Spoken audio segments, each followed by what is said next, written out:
In my long career as a funeral director, I've seen a lot. Many bizarre deaths, sad stories and buried secrets that still haunt me to this day. But nothing has ever left me as shaken and uncomfortable as the night I received a delivery that defied all logic. A delivery that forced me to call the police. You might be thinking I dealt with bodies, sinister objects, maybe cases of theft or violence. No, it was something different.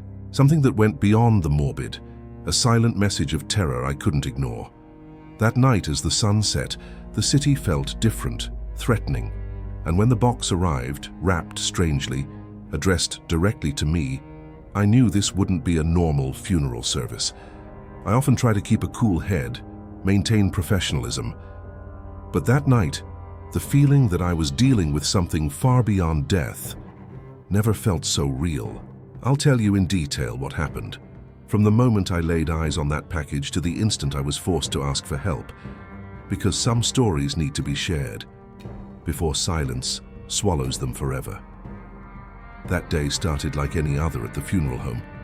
The work could be exhausting, a mix of routine and emotion, but there was comfort in the predictable. The dates, the bodies, the preparations. But when an unexpected delivery man placed a box in our hands, the air changed. The packaging was old, made of rustic wood chipped at some edges, covered by aged satin ribbons and a broken seal. There was no sender, just my name and the mortuary's address, nothing else. I remembered all the protocols, opened the package in front of witnesses, but curiosity got the better of me. I opened it carefully. Inside was a miniature coffin, very well made. When I opened the coffin, I found something disturbing. There was no body, no bones, but something that seemed to pulse faintly, as if an invisible presence was there. Inside the tiny coffin was a handwritten note, its ink smudged by moisture.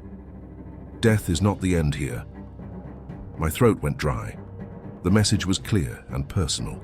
Trying to rationalize, I thought it could be a prank or some old superstition, but something in the atmosphere of the funeral home that night. The air grew cold, the sounds muted. The staff began to notice strange behaviors, whispers, fleeting shadows, a constant feeling of being watched. It was when the first light flickered and the phone rang. On the other end, a low voice, a sigh that froze my thoughts. You did the right thing, but they know you saw. From that night on, the routine died. The box remained in a corner of the main room, protected, watched over, but no one wanted to go near it. Sometimes the light would flicker and dance near the box, sounds that seemed like voices, indecipherable murmurs. My assistant even quit a few days later, too exhausted and scared to continue. Suspicious and uneasy, I decided to investigate the delivery. No sender, no postal record, no phone number, nothing. It was a ghost package. Worse, I started noticing strange things at the mortuary. Materials that disappeared and reappeared out of place, photos that seemed to subtly change, a constant sense of being looked at.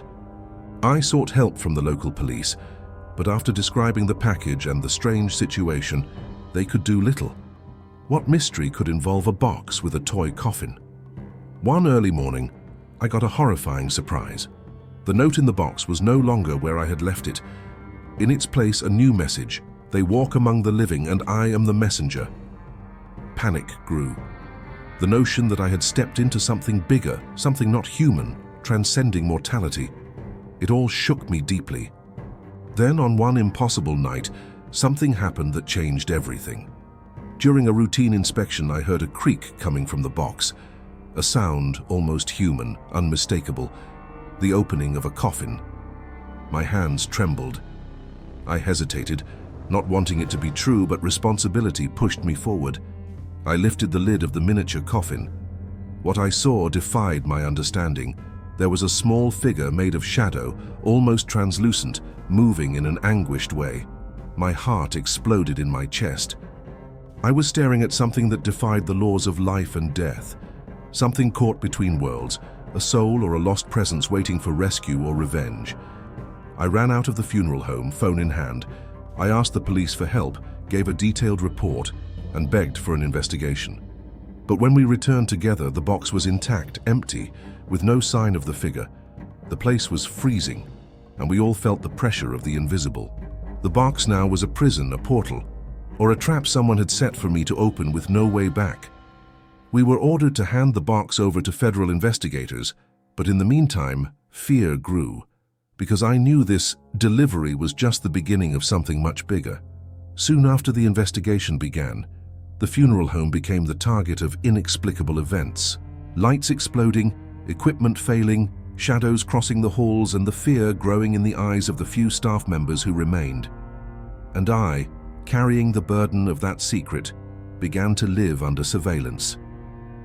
At night, which wasn't always night for me, I felt something prowling the mortuary, a presence watching me, waiting for a wrong move. On a stormy night, while trying to collect evidence, I received an unexpected visitor. A hooded figure with a low voice offered a pact. The box must remain intact, protected from everyone, because its contents were not of this world. But how could I refuse when faced with its power?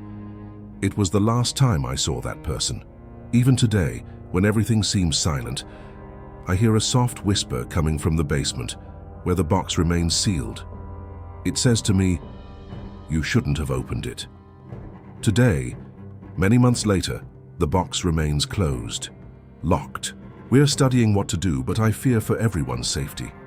What started as a simple delivery has become a nightmare present in every step I take. The weight of the unknown made me move to a distant apartment, far from the shadows of that funeral home. And sometimes I feel like I'm being followed, watched, as if the box and its contents never left me, even miles away. My question to you, if something like this appeared in your life, how would you react? Would you have the courage to keep the mystery intact, or would you open the shadows to face them head-on? I only ask one thing. If you've made it this far, comment the word "between worlds" and tell me, what would you do if death sent you a delivery? Don't underestimate the silence of those boxes now, because sometimes within them lies the true horror.